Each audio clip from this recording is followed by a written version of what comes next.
What's up, everybody? This is Russell Brunson. Welcome to a late night in the wrestling room edition of Marketing Secrets Podcast. So the big question is this: how are entrepreneurs like us, who didn't cheat and take on venture capital, who are spending money from our own pockets, how do we market in a way that lets us get our products and our services and the things that we believe in out to the world and yet still remain profitable? That is the question, and this podcast will give you the answers. My name is Russell Brunson, and welcome to Marketing Secrets. All right, everybody. So I spent almost five or 6 hours today with the kids in my little piece of heaven here, cleaning today. So this is an external garage or a house that I decided to turn to wrestling room for those who've never seen it before. And it's awesome. I got wrestling mats, I got gladiator walls, we got Bulgarian bags over here, we got paintings of my favorite wrestlers back here. We've got throwing dummies. We got the girls stuff here for the girls. These are actually the wrestling mats I used to wrestle on in high school. They were on my back deck growing up. So this little nostalgia for you. That's cool. And then this is the weight room side of it. So this is where we do what we do, and it's awesome. So as I was working today, because it's out, like I said, we're out kind of in the middle of nowhere. So there's a lot of spiders and bugs and stuff. So we have all these bug trappers and stuff. And so probably every 3 or 4 months I come and do a deep clean where I have to get the vacuum out and throw away all the dead spiders and like re-clean it, and like, yeah, it's kind of a nightmare, but it's really fun. Now it's clean. Oh, like it's so clean right now. I love it. It makes me want to work out.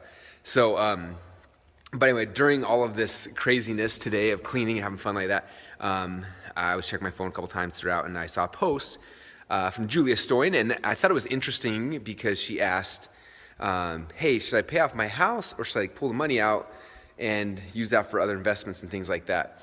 And it's funny because I gave my answer, and it was like the exact opposite of what I think a lot of people thought I would think, and I think it's good. So I'm going to give you my advice right now, because I know when I was a little kid, my dad, who's an entrepreneur and has a couple businesses, and someone who first got me all excited by this whole thing, he used to always tell me, he's like, you got to pay off your house. You got to pay off your house. Like, pay off your house as quick as you can.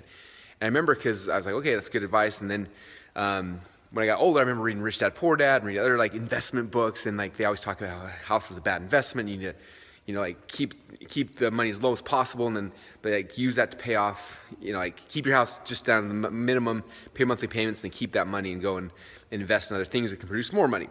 And logically, that makes sense, right? Like if I was an investment dude teaching people investment, I'd be like, yes, you should not pay off your house. You should keep the payments, or keep the equity in there as low as possible, strip the cash out because you can use that in other investment vehicles. So it makes sense as an investor, but I don't consider myself an investor. Now I am dabbling in the cryptocurrencies. Todd Dickerson, my partner at ClickFunnels, is making insane amounts of money, so he's showing me the ways of the crypto world, but I still don't ever consider myself an investor. I consider myself an entrepreneur. And it's funny because when I first started reading those books, I started believing that, and then I talked to my dad, and I was like, Dad, why don't you pull all your money out? Because my dad's like, buys houses, pays them off, and the cash flow, buys houses, pays them off, cash flow, and then he did his own house, and I was like, Dad, like, what are you thinking? You're crazy. And I remember like one night, he just kept telling me, he's like, Russell, you have to understand, there's something about knowing that your house is paid off, that knowing that like the worst case scenario that your house is there, that gives you the ability as an entrepreneur to go and risk. And I was like, huh. And I don't think I really got it. Like, I heard him, I'm like, young son thinking he knows everything. And, but I don't think I got it at first. I was just like, okay, whatever.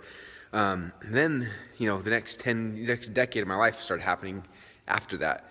And in that decade, I've seen some really big ups and some really big downs, and some really bigger ups and some big downs. And right now I'm on an up cycle, and there might be a time when I go back down, and that sucks and scary, and I have a lot of fear and anxiety around that, just because I've cycled twice, and I know that feeling, I know the fear, I know all those things. So I have I think part of the reason what drives me so hard, and people always ask, like, why don't you slow down, dude? You're doing pretty well. And I'm like, because I have this like internal fear of like, I remember what that was like to cycle, and I'm trying to like protect myself through the hustle or through the, I don't know, whatever that is.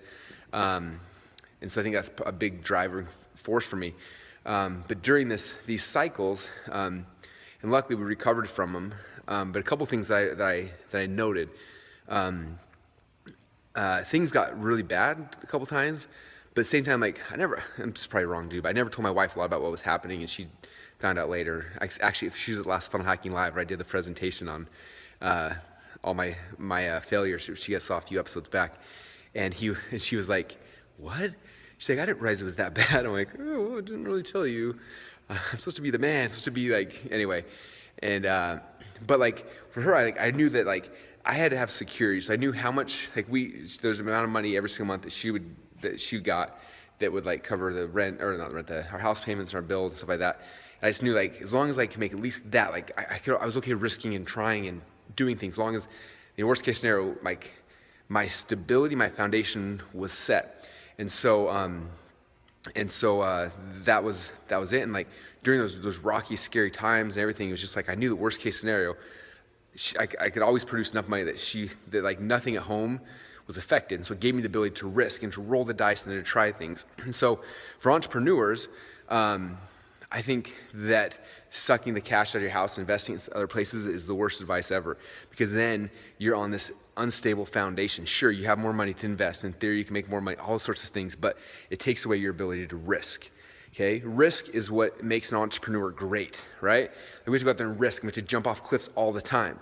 But risk is scary. And so like the only way for us to be able to increase the level of risk tolerance we have, I think, is also to increase the stability tolerance on the other side, right? Like paying off your house is smart, because worst case scenario, if all the crap hits the fan, everything falls apart, if you've done that and you've paid off your house, worst case scenario, you still have the stability of a home for your wife and your kids and your, whatever. And that is like, that's the key. That's like, that gives you the ability now to go and do the crazier things. Anyway, so that's my advice for all you guys. Pay off your house, pay it off fast, pay it off as quick as you can, because as you do that, and as the stability, the anchor gets stronger and stronger and stronger on this side, your ability to risk over here without the fear of losing that, it gives you the ability to risk more and be able to do what you need to do. Because entrepreneurship is a lot of like literally rolling the dice.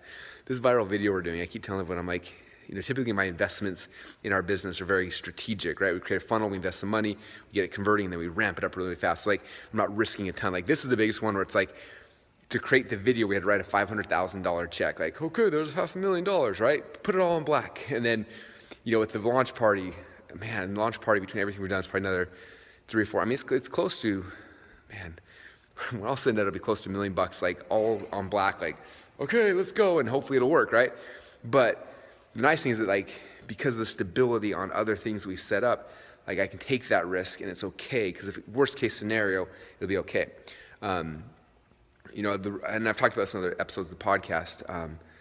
The thing that so often keeps entrepreneurs from success is the fear of the worst case scenario. You have to be able to look at the worst case scenario and be like, I'm okay with that. And if you are, then you can jump forward. But some entrepreneurs, we never look at the worst case scenario. We're just always like we don't want to look at like the thing that we're scared of, right? So we see the thing we want, and we're kind of going forward, but like there's this nagging thing in the back of your head. You're just like, worst case scenario. What if I go bankrupt? What if my wife leaves me? What if my kids think I'm a bad dad? Like all these fears that are happening, and we try to ignore them, but because we're ignoring them, like they're still like buzzing in our ear, in our subconscious mind. So because of that, they just keep coming. And I always tell entrepreneurs, like, if you want to be free and like be able to risk, you have to stop.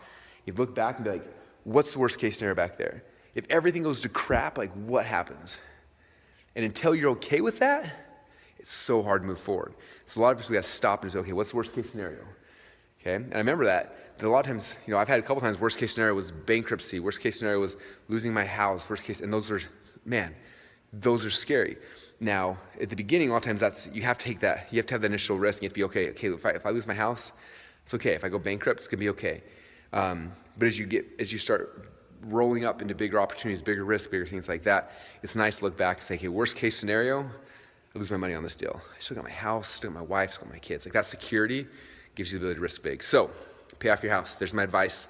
It goes against all the famous investing dudes, but I think they're wrong. And I think most of those guys aren't entrepreneurs like us. So that's what we do. We're entrepreneurs. We're risking. We're making the world a better place. And I mentioned this on the Entrepreneurial Scars podcast, the episode a few back about just like if entrepreneurs don't risk, like the whole world comes to a screeching halt. Like the government put in bankruptcy and all these laws, all these things to protect us so we can risk. And so that's why it's vitally important. Yeah, and it's awesome. So there you go. Here's the mirror. What? There you guys are. We're all talking together. How cool does that look? If you're listening, you have no idea what I'm doing, but if you're watching the video, marketingsecrets.com, this is what you see. Anyway, all right, guys, appreciate you all. I'm gonna go back in, put my kids to bed. It's been a fun day. This room, does it look good? It looks clean. Ready for some workouts, ready for some people to bleed out of our muscles. It really hurts sometimes. Anyway, appreciate you guys. Pay off your house. It'll give you the financial stability you need to risk everything and change the world. So thanks, everybody, and we'll talk to you soon. Would you like to see behind the scenes of what we're actually doing each day to grow our company? If so, then go subscribe to our free behind the scenes reality TV show at www.funnelhacker.tv.